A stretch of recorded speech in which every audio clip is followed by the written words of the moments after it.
Folks, Canadian Prepper here, back again with your daily dose of doom and gloom. Minus 50 last night here. We broke a new record. Minus 50. Just the other week, we broke a high temperature record. Now we're breaking a low temperature record. The jet stream is broken. We're living in the age of extremes. The pendulum is swinging more wildly by the day. Today on the channel, we need to discuss, and not limited to, oil. Yes, oil. I think that the price of oil is about to skyrocket. We also need to talk about Vladimir saying that nuclear risk is rising. I know one channel who's been saying that every single day this year.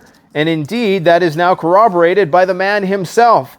2,400 military vehicles being sent to Poland, as well as 200,000 troops being conscripted. Big things are shaking up in Poland as Belarus partakes in some very suspicious troop maneuvers that have caught the attention of the mainstream media. We also have Mayor Klitschko of Kyiv predicting the apocalypse, literally. We have Russian deploying missiles on the Kuril Islands. We have China facing a winter surge in COVID deaths because of their reopening. We also have Middle Eastern Chinese ties strengthening, signaling the death knell for the US dollar. We also have the Canadian military, who decided the best thing to do at a time like this is sail more warships through the Taiwan Strait. Great job. So in between getting us into World War III, they're disarming us as well. Great job, government. We have a German coup attempt. Nothing out of the ordinary there. We have Britain facing blackouts, wild weather extremes as we talked about before. Oh, and Zelensky, man of the year. And just so you know, just because you're man of the year doesn't mean it was a good thing. I know there was one guy who was man of the year. It's back in the 1930s. The initials were AH, I do believe.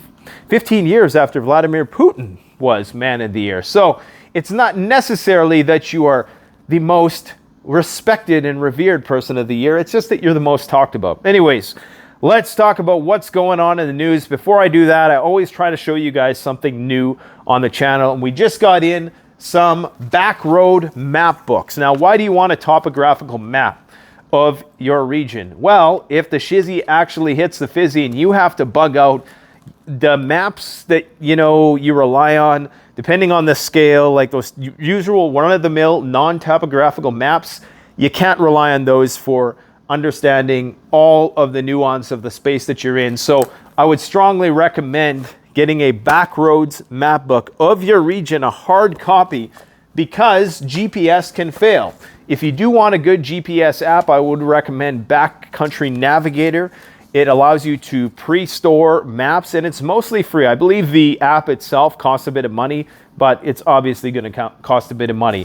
I would also recommend, and I used to not be really for this, but getting a dedicated GPS device if you're really concerned about getting lost in the wilderness. But you pair your Backcountry map book, which also, I should add, has Crown Land on it now as well. So these map books will actually show you where the Crown Land is. That's great for hunting and fishing, so you know where you can discharge a firearm legally, all that good stuff. So go check them out, CanadianPreparedness.com. We only bring in things that I myself will use in the apocalypse. Guys, I was a prepper before I ever had a store.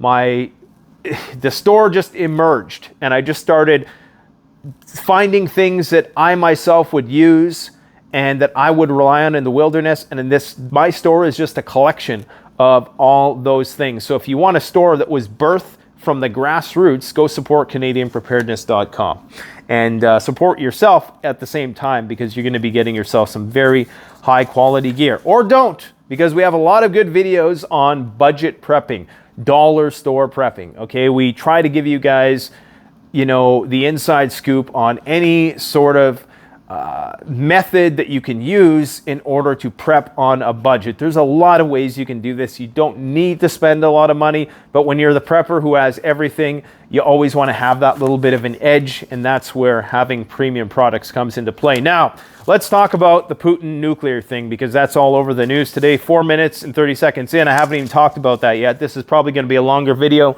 so just sit back and enjoy. So Putin has said that such a threat of nuclear Armageddon is growing, and it would be wrong for us to hide it. So was that a flex? I don't know, because he also boasted at the same time about having the world's most advanced nuclear weapons, which is true and which has been corroborated by many experts that we've brought on the channel that echo that very sentiment. He says that we have not gone mad and we are aware of what nuclear weapons are. Thank God, because the last thing we want is, the MSM demons coming on and letting us know what's going on, because they won't anyways. So this is kind of fiction here, because they would never actually come on and tell us. They might tell us at the last minute. That's the problem. So he also talked about the US having their nuclear weapons in Europe and being the only country that has their nuclear weapons outside of the country. There's some truth to that. There's been a blatant attempt to contain Russia, which was the purpose of NATO in the first place. One thing that cannot be understated is the experience that the Russians are getting in this conflict. While they are losing a lot of manpower, they are finding workarounds to NATO's arsenal. And you could argue that the Ukrainians are doing the exact same thing, and NATO, by proxy through the Ukrainians, are also testing the parameters of Russian military capabilities. So it's kind of a two-way street, but I would say because Russia is right there getting all the intelligence on the ground, it doesn't have to go through that filter of the Ukrainian military like it may on the ground, even though there is already US troops on the ground.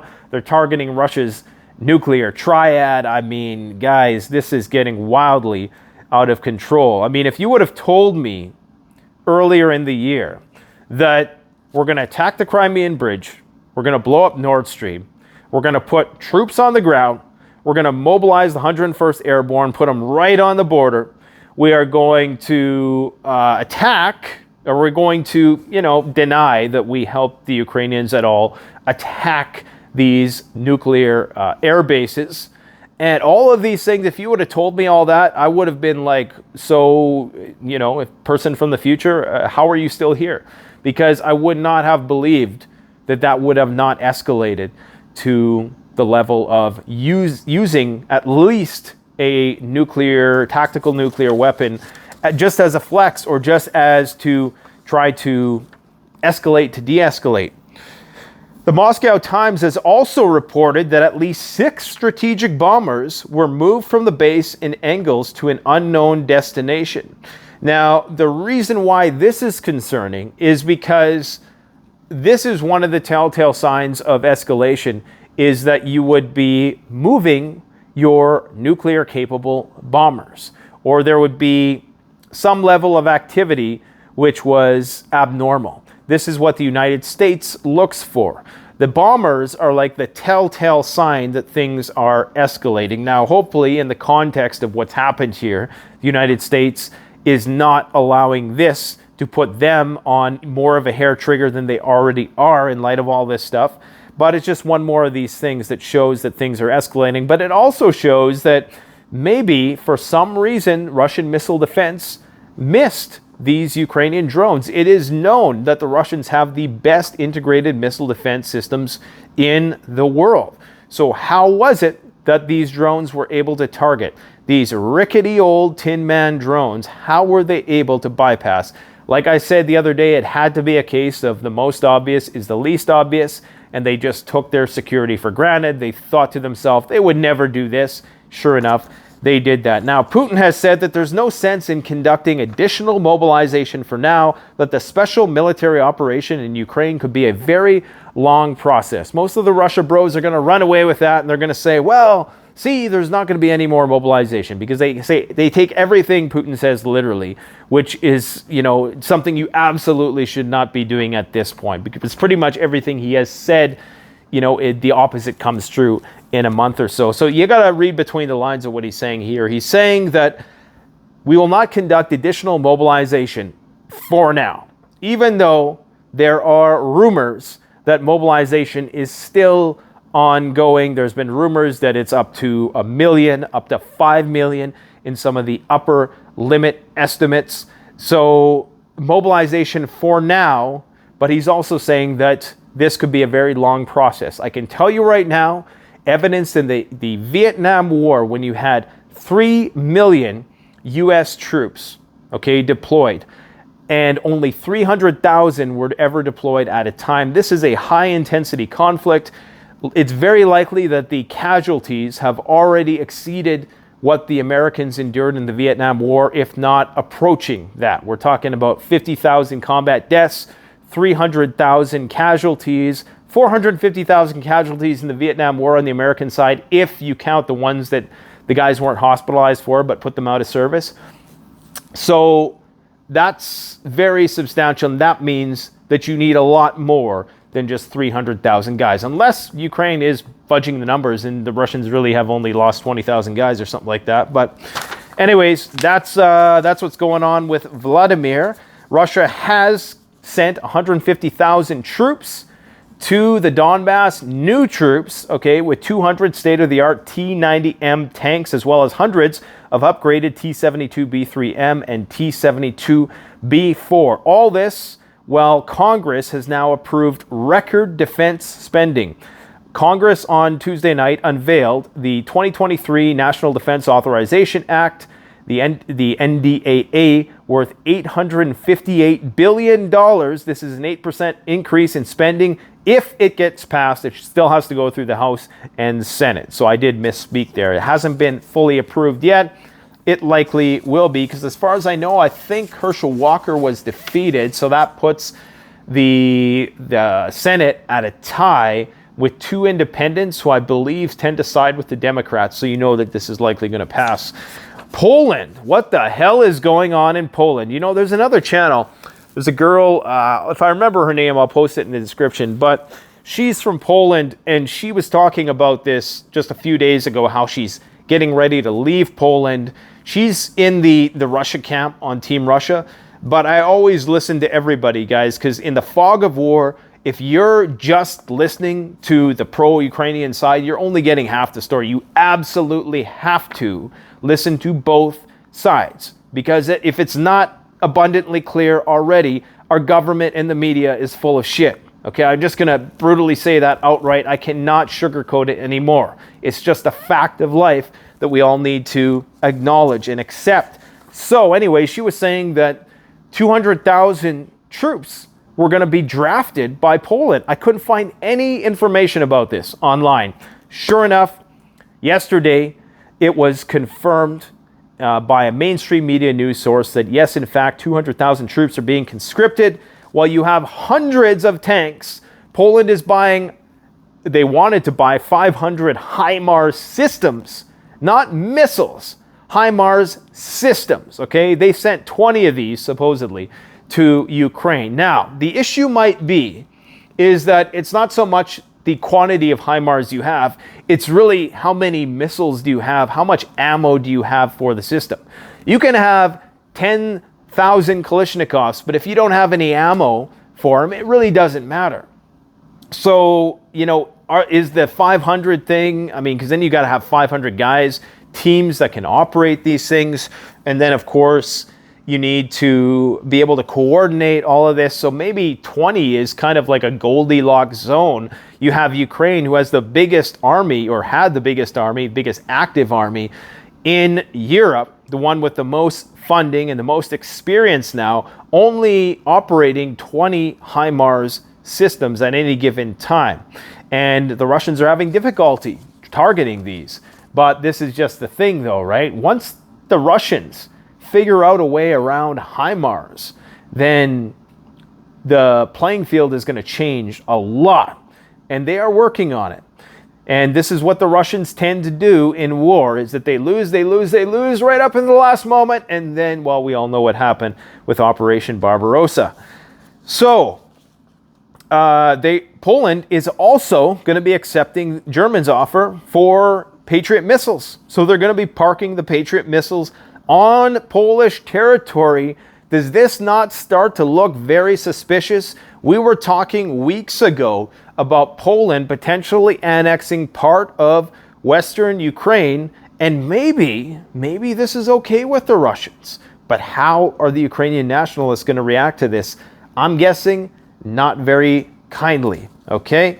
We have shipments coming into the port of Gdynia, probably mispronouncing that, These shipments have been coming in for many, many years, but of course they've intensified. South Korea sending hundreds of tanks and Chunmoose MLRS, multiple launch rocket systems. I think 288 of these. Guys, Poland is preparing for war. They're amassing like one of the second biggest armies in Europe next to what the Ukrainians have right now. You know, obviously they don't have the nukes and stuff like that, but I mean, clearly they're making Poland the new front line, knowing that Ukraine is probably going to be laid to waste in the coming months ahead. We also have Estonia buying HIMARS, and interestingly, they're going to have the rockets with up to 300-kilometer range, probably because they're part of NATO, so they have extra privileges. The Kyiv mayor Klitschko, the former fighter, excellent fighter, by the way, has predicted the apocalypse, well, at least for Kyiv. This is from WION News, a Indian news source, which is very renowned. They have 7 million subscribers on YouTube. They kind of had their hands slapped earlier in the year because they were making videos that were just a little bit too critical of U.S.-Ukraine relations. And then all of a sudden they came back online and their tone changed a little bit. Regardless, they still occasionally drop some truth nuggets. One of these is Mayor Klitschko predicting the apocalypse, predicted an apocalyptic scenario this winter, but that there was no need for an evacuation. So, you know, we're all going to die, but it's going to be okay, essentially, which is, I mean, people are going to buy it too. Normalcy bias, right? Normalcy Norman would be the perfect candidate for being in Kyiv right now. You know, if things weren't so desperate and if it was a situation in which people weren't suffering, we would probably do some kind of spoof on that, but it would be disrespectful at this point in time anyways. But guys, if you're listening to this and you're in Kyiv, do me a favor, consider strategic relocation at this point in time. But hey, you're the ones fighting for your country, so if you think that it's worth enduring a winter without heat, I don't know how you're going to do it, because there's only 500 warm-up shelters for 3 million people. Probably 1 million people have already split. So really, 500 shelters for 2 million people is just not enough. Cities need external energy inputs, and if you don't have the infrastructure, you can't have that many people in a densely crowded region. It's just going to be nightmarish. Go and watch Selko's YouTube videos or Selko's SHTF school if you want to learn about how that played out in parts of southeastern Europe in the 90s, I believe, in the Balkan War. He's talking about how Kyiv might lose power, water, heat supply. The apocalypse might happen like in Hollywood films when it's not possible to live in homes due to the low temperature. Okay, but don't leave. You know, don't evacuate. You know, Russia's not going to invade. We've heard all this before. This is going to be replicated when SHTF encroaches on our doorstep.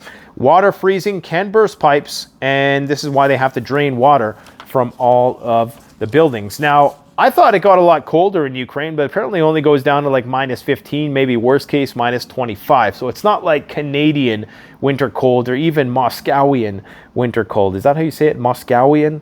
But it's cold. It's cold enough that the ground's going to freeze and shit's going to hit the fan. Belarus is moving troops, they say, to counteract terrorism. This is a concerning development.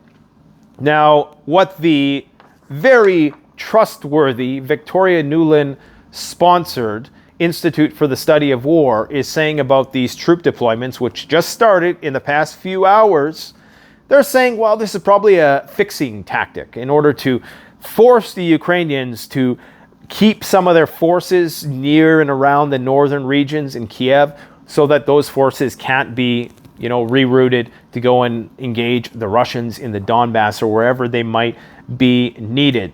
Moscow, they are saying, is, and of course, I'm being very sarcastic. I don't necessarily know if that's true, but it would make sense because it would allow Belarus to be a part of the war, but not be fully engaged in the war, something that a lot of people suspect Lukashenko would be very bad for him. He was the president, if you don't recall, 2 years ago, there was all those protests in Belarus. I think that was in 2020 during the pandemic, in fact, where you had this attempted, uprising there, and it was quelled by the guys in the vans with the masks on and all the rest. So, there is a potential for instability in Belarus in a way that isn't present in Moscow. So Lukashenko has to play his cards right here. And it may be one of the perfect schemes to bring all these guys to the border, but not send them across. Now, Belarus has a small army, but the Russians have reinforced, and they've been working to be interoperable.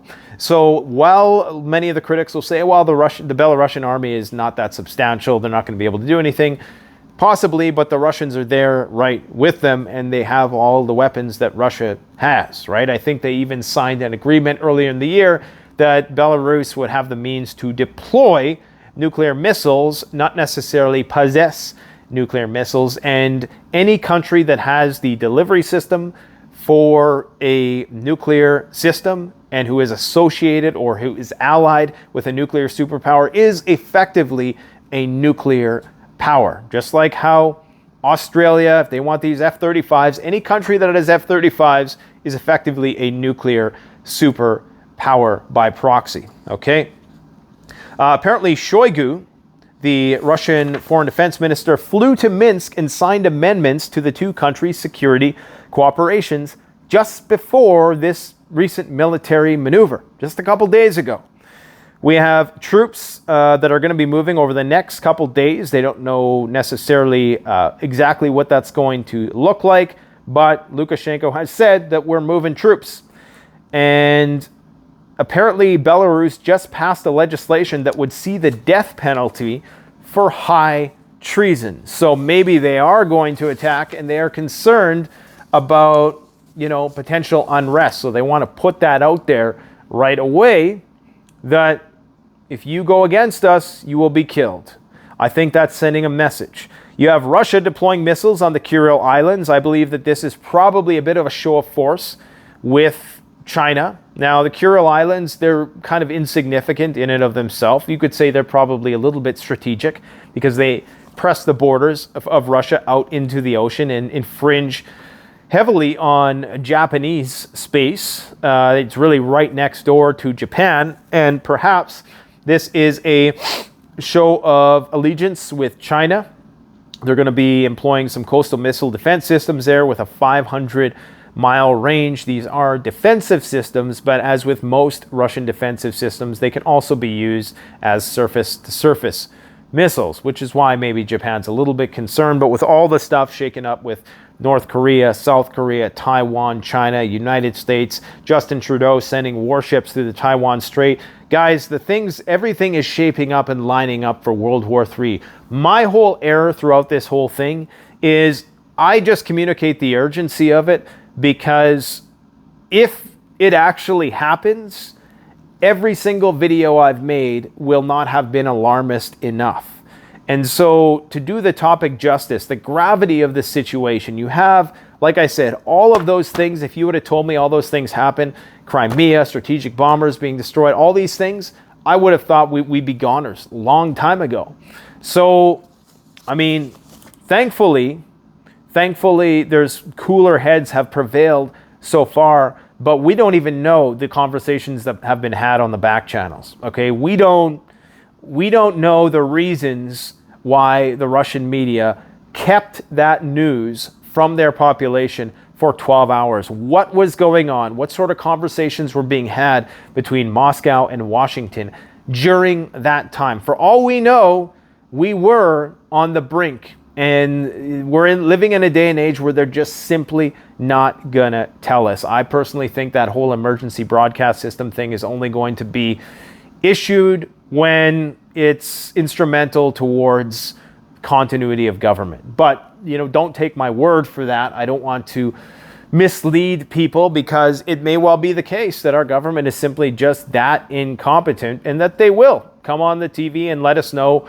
even though it'll create a panic and make logistics a nightmare, just like Zelensky came out and basically divulged that he kept the truth about the Russians invading from his people, so not to cripple their logistics system, so their military could maneuver better. So it's one of those things, right? The whole is greater than the sum of its parts. It's not what about your country can do for you, right? That whole thing. Anyways, let's move into China now that we're heading eastwards. China is facing a winter surge in COVID deaths because of this relaxed zero COVID policy. They're trying to focus on people being safe as opposed to minimizing economic development with these continued draconian lockdowns, which I've been trying to wrap my head around for the longest time. I made a video a couple weeks ago where I suspected maybe there were some geniuses up in China who realized, okay, we're going to try to keep our population locked down until a less lethal strain comes along and becomes the dominant strain, as Omicron now has become. We're going to miss Delta. We're going to miss the Alpha, whatever strain, Beta strain, whatever the other strains that there were out there. And now, so we're going to just let it run through the population because, the death rate is almost negligible. But people are still going to be sick. There's still going to be quarantine camps. There's still going to be lockdowns, just not as aggressive. And this also allows Xi to seem like the benevolent dictator, right? But they are expecting potentially upward of 1 million deaths if this thing runs wild. Now, the Chinese lockdowns have been somewhat of a mitigating factor with inflation, I think, because in a way, actually, you know what? We're not going to go there because it's still an idea in process. Anyways, Xi Jinping went to the Middle East today. The Saudis rolled out the red carpet. They signed a deal worth $29.3 billion. They literally rolled the red carpet out a little bit on the nose, kind of sending a signal to Washington that, hey, your time is almost up. The Pax America is starting to retract and contract. This summit marks a milestone in Chinese-Arab relations, they have claimed. Also, as I indicated, Canadian warships are sailing through waters claimed by China at an increased pace. According to a high-ranking official in Ottawa, Foreign Minister Melanie Joly announced a new policy after NATO members discuss adopting a more confrontational approach to Beijing. What could possibly go wrong? She says that deploying more Canadian military assets to this region will ensure peace and stability. I'm guessing no. Also, the Chinese are continuing to buy gold at a record pace, and their gold purchases are actually secretive. They only come out afterwards and disclose. So we already know that for the third quarter of this year, their gold purchases have been much higher than usual. And that trend is likely going to continue as they de-dollarize. We have Russian forces complaining of war crimes, and I'm just going to let you go and do your own research with respect to that. Apparently, repatriated soldiers talk about brutal torture methods, and of course, the Ukrainians say the exact same thing. So, who's telling the truth? Maybe they're both telling the truth. I don't know. You go and do your own research. We also had a German coup attempt, which is something they're trying to say is similar to the January 6th uprising, if you want to call it that. I think this is kind of silly that 50 people seriously thought that they could replace, an entire government. I mean, what did they think? They were going to decapitate the chains of command, and then all of the officers within the military were just going to listen to them? I mean, this is fantasy land. This is nutty land. 25 people, to be exact, attempted to overthrow the government, a far-right group, preparing for Day X, they said. Deep state, the whole QAnon thing, the deep state thing, that was apparently what they're trying to relate this to. I don't know how true that is. Remember, this is being framed by the MSM. So for all we know, maybe it was a little less sensational than they're making it out to be. I haven't really done a whole lot of research because I think just on its face is very silly. I mean, that 25 or 50 people are going to overthrow a country like Germany is just nonsense. It's just like how January 6th was really, nothing ever would have come of that. I mean, there is no way. I mean, obviously it was a huge disturbance, and people lost their lives. Unfortunately, and it was just pointless in the grand scheme of things. But was there ever really a threat of the government being overthrown? Come on, man. I mean, come on. It's ridiculous. Elon Musk, apparently, former FBI attorney who was working for Twitter for some reason, was vetting Twitter leaks unbeknownst to Musk, and he has been let go. Why was there a former FBI attorney working for Twitter in the first place and then vetting the supposed Twitter leaks? Interesting. Britain is facing blackouts this year. Households and up and down the nation have been warned that blackouts may become a reality this winter as the country struggles with energy demand, as the Met Office issues an amber severe alert warning over freezing temperatures. Speaking of freezing temperatures, last night, like I said, we dipped to minus 50, which is a new record for this time of year. Just a couple weeks ago, we had record high temperatures. On Friday, we're probably going to be approaching those highs once again, minus 5 degrees. So we're just seeing these wild swings. Houston is another great example of this. Apparently, this week's historic highs come on the heels of a miserable cold weather streak that saw temperatures nearly 20 degrees below normal this time of year in Bayou City. Tuesday's high temperature of 85 degrees broke Houston's previous December 6th record of 81 set in 1999 and just came up just shy of the all-time hottest day in December ever recorded. So we're seeing these wild fluctuations across the board. It's going to make growing crops incredibly more difficult. At the same time, you have the fertilizer crunch happening as a result of what's happening with the Russian conflict. And the growing season next year is going to be challenging, to say the least, and increasingly more so moving forward. Now, I want to tell you why I'm bullish on oil right now. A buddy of mine over at Financial Education Channel, Jeremy, he has this case he's very bearish on oil, or he was bearish, I should say, up until this point. I don't know what his future prognostication is. But I think that the price of oil is as low as it's ever going to be again, barring some other major pandemic-like disaster that completely brings the economy to a halt. I mean, if World War III happens in some capacity and, international shipping just stops, then yeah, oil is probably going to go down. But one thing you need to understand is that there are 7 billion people in the world who haven't even developed to 1/10 of the standard as the average North American, okay? Now you need to understand that the low-hanging fruit with respect to oil has mostly been picked over. Even if there are huge reserves waiting to be harvested, you still need all of the infrastructure to set those up. That takes a lot of manpower, ingenuity, and material in order to accomplish. So even if there are a lot of massive reservoirs in Venezuela or whatever the case is, you still need to have the refineries that can work with that type of crude, and you need to reshape the whole supply chain. I'm not saying that's necessarily what we have, because the current output capacity, we've already peaked in terms of our capacity. Saudi Arabia has peaked. Every time they send over 10 billion barrels per day to the global markets, their reserves deplete, signaling that they can only produce that much. Not because they can't ramp up, or not because they can, just ramp up production and they're just not doing it to necessarily control the price. There's probably a little bit of that. There's definitely price fixing with OPEC, undoubtedly. But it's also an issue of they simply can only produce so much. And when you have 7 billion people who are in such a low state of industrial development that want to develop, and when the world decouples, they are going to develop, because guess what? China needs new markets for its products.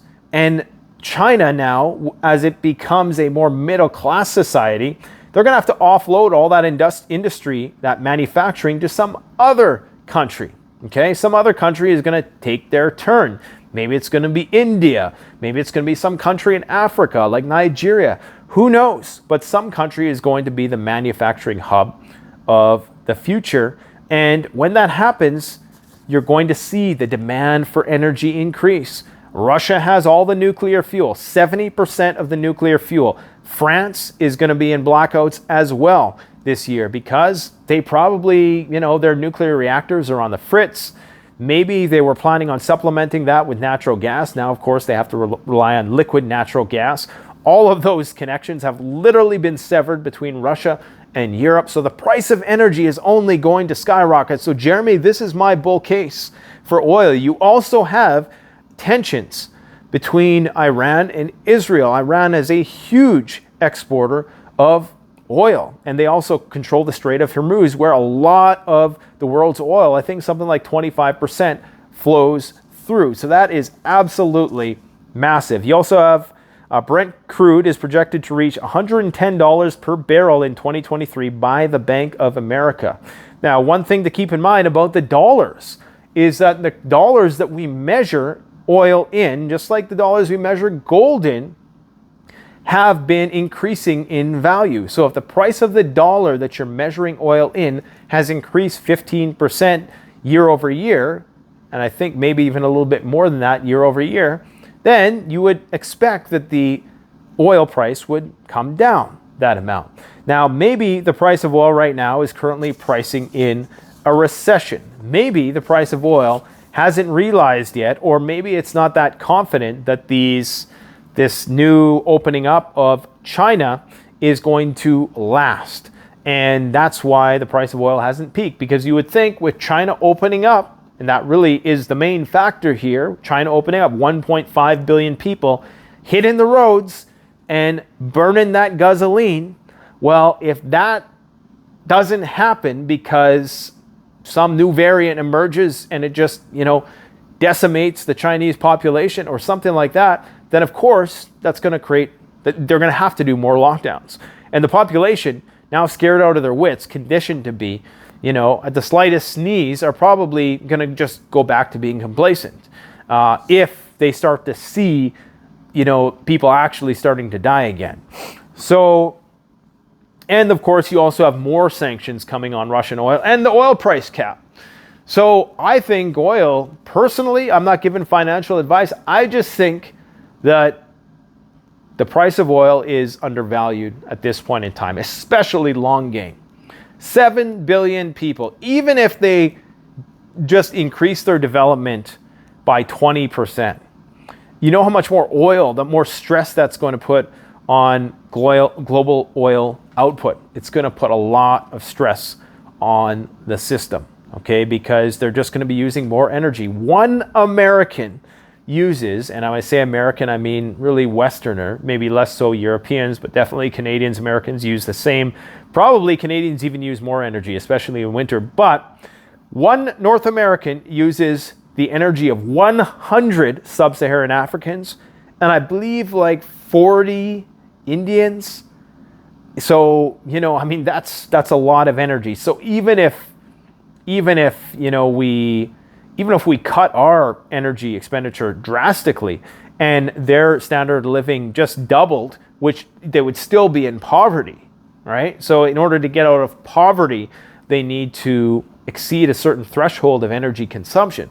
And once they hit that threshold, there's going to be a war for oil. So I know, if I was to play the whole WEF thing and put Klaus Schwab in my thumbnails and talk about how, they're planning to take over the world, I would get a lot more clicks. But I don't do that because, number one, it's largely out of my control. And I believe that as an individual, I believe that I am responsible for the things that happen in my life first and foremost. So I'm not going to waste my time thinking about what some guy whose net worth doesn't even exceed, $10 million is talking about, whether or not he's affiliated with all these think tanks. There's a lot of truth to it. But at the same time, you also have to think there will be an energy crisis at some point, and we're going to be doing a video on diesel very soon because there's a lot to the whole diesel puzzle that a lot of people are missing. Anyways, guys, that's all I got for you today. Go and get yourself a Backroad Map book, because when the shizzy hits the fizzy and you have to bug out into the wilderness, you're going to want to know where you're going, and having a hard copy of something like this is going to come in very handy. We don't have the United States covered just yet. There is a road atlas, I believe, that you can buy that has everything, but you also need to pay attention to the scale, okay? Because you can get a detailed atlas. You might think it's a great scale, but you know, you could, even one of these pages, this company will actually blow up each of these pages to a larger scale because there's just so much detail. It's a big planet, okay?